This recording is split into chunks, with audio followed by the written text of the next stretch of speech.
now, Patrick Collison, the CEO and co-founder of payments firm Stripe, has said that we live in a volatile world and that businesses need to be more adaptable than ever. Mr. Collison sat down with our work and technology correspondent Brian O'Donovan at the Stripe Young Scientist and Technology exhibition, which is taking place in Dublin.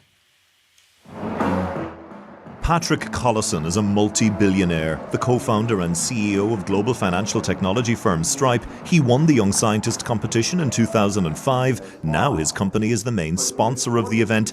He took questions today from students at the exhibition and visited some of the stands. So how does it feel to be back? It's a huge honour. And it's a slightly terrifying and mildly distressing idea that it was 21 years ago, which somehow it is. But what's amazing just walking around the floor is how the feeling and the culture and the spirit really hasn't changed. One of the big themes this year, again, is artificial intelligence. We see it in about a quarter of the projects, I think, out there. And there's a big debate at the moment around the whole regulation of AI. Where do you stand? Is the US too light? Is Europe too strict? Where are we in tech regulation? With AI, the thing I don't presume to know how any country or jurisdiction should regulate. That's not our job.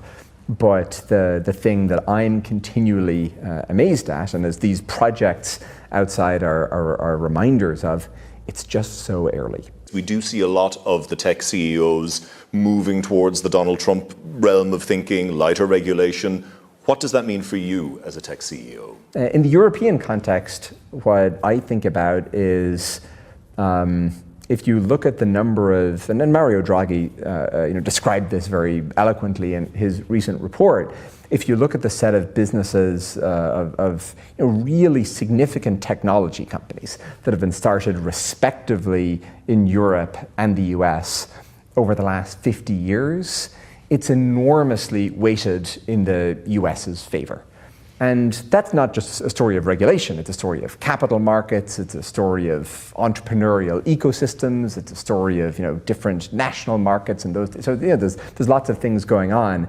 But as someone who really cares about Irish and European prosperity, that gives me some pause. And as Mario Draghi said, I think it is imperative for Europe that we figure out an effective strategy there. President Catherine Connolly was here yesterday doing the official opening, and during her address she referenced global uncertainty, she referenced Venezuela. As someone who runs a global company, what does that global uncertainty mean for you on a day-to-day basis? Well, we operate now in more than 100 markets, and so it's a volatile world, and I think businesses globally, we work with millions of businesses, are finding that they themselves, to your point, need to be more adaptable than ever.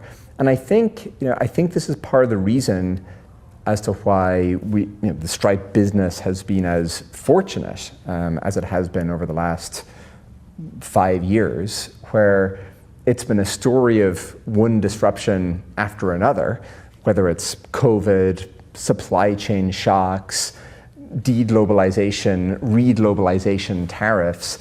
I think there was a world of, at least how it, as it felt, 2000 to 2016, 2020, something around then, where there was a kind of tranquility, predictability, placidity. You mentioned a lot of the global disruptions. One of the big disruptors in all of this is Donald Trump. Now, you personally, it was reported last year, contributed to Republican Party causes ahead of the last US election. Does that sit comfortably with you, given all the disruption, all the rhetoric, all the controversy we see from the Trump White House right now?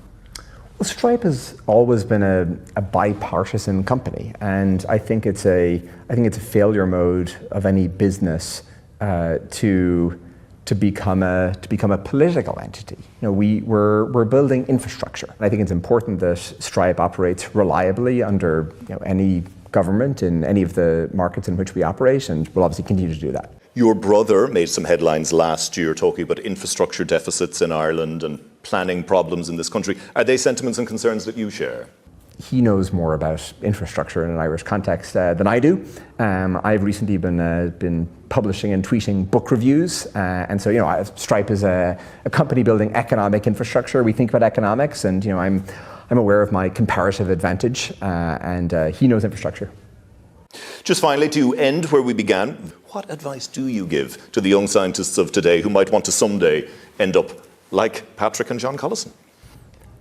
I think the core thing, I think it's just about curiosity and finding what it is that you in particular are passionate about and that you care about and that you want to pursue and that you want to pursue even when the going gets tough or in the face of obstacles and discouragement.